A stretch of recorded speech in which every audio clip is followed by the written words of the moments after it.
ಕರ್ನಾಟಕ ರಾಜ್ಯದ ಹವಾಮಾನ ಮುನ್ಸೂಚನೆ.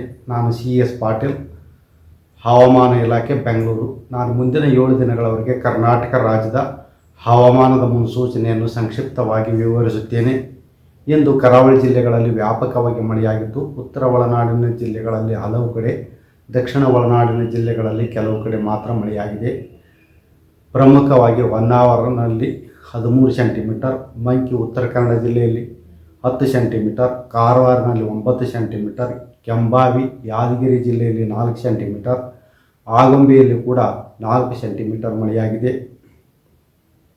ಕರಾವಳಿ ಜಿಲ್ಲೆಗಳಲ್ಲಿ ಜೂನ್ 29ರಿಂದ ಜುಲೈ 5ರವರೆಗೆ ವ್ಯಾಪಕವಾಗಿ ಮಳೆಯಾಗುವ ಹೆಚ್ಚಿನ ಸಾಧ್ಯತೆ ಇದೆ.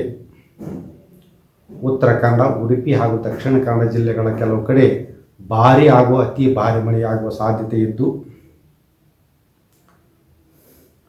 ಜೂನ್ 29ರಿಂದ ಜುಲೈ 5ರವರೆಗೆ ಆರೆಂಜ್ ಅಲರ್ಟನ್ನು ಘೋಷಿಸಲಾಗಿದೆ.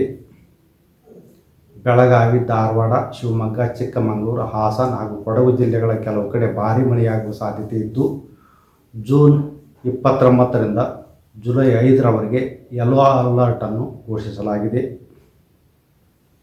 ಬೆಂಗಳೂರಿನಲ್ಲಿ ಜೂನ್ 29ರಿಂದ ಜುಲೈ 5ರವರೆಗೆ ಕೆಲವು ಕಡೆ ಹಗುರದಿಂದ ಸಾಧಾರಣವಾಗಿ ಮಳೆಯಾಗುವ ಹೆಚ್ಚಿನ ಸಾಧ್ಯತೆ ಇದೆ.